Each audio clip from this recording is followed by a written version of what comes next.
Sometimes when relationships become difficult, especially in marriage, our first question is not, how can this be sorted out? How can this be resolved or healed? Usually the question is, how can I leave? When am I allowed to leave? How can we break this apart? Minsan kapag mahirap ng magmahal, ang tanong natin ay, paano ba natin aayusin ito? Ang tanong lagi ay, kailan ba ako makakaalis dito? Kailan ko masasabing tapos na, ayawan na? Sa Ebanghelyo natin, tinanong din si Jesus, paano ba magdiborsyo? Pwede ba na maghiwalayan ang mga mag-asawa? Naintindihan ni Jesus ang batas ni Moises, pero ang sabi niya, bumalik tayo sa simula. Nung una, hindi ganito. Noong simula, hindi ganito. Bago ang mga pangakong nasira, bago ang mga sugat, mga pagkadismaya, naroon muna ang pangarap ng Diyos, ang pangarap na nagmamahalan, dalawang buhay na nagiging isa, pag-ibig na nagiging kasunduan at tipanan, pusong natututong manatili sa kabila ng lahat. Hindi pinapahirap ni Jesus ang buhay ng mag-asawa. Pinapakita niya kung ano talaga ang itinadhanang dapat kahinatnan ng pag-ibig. Tandaan mo, tinatanong natin lagi kung kailan magtatapos ang pag-ibig.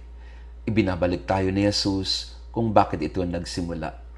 Remember this, when we are tempted to ask when love may end, Jesus takes us back to why love began in the first place.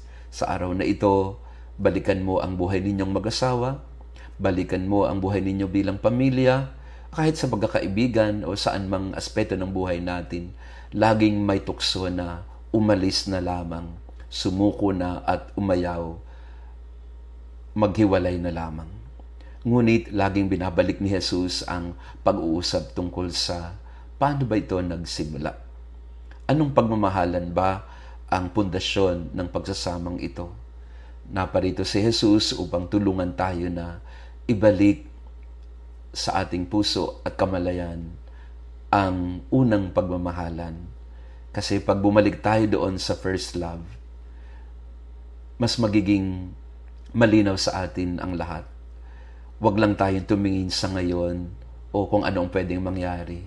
Kailangan laging babalik doon sa pinakapuso, pinakapundasyon, pinakasimula ng lahat ng ito, pag-ibig. Pag-ibig ng Diyos sa atin na nag-uudyok sa atin na magmahalan din tayo at manatiling tapat sa isa't isa. Hindi kailangan maghiwalay, kailangan lang bumalik sa unang pagmamahal. Isang salita, isang hakbang, araw-araw, SMG Word Daily.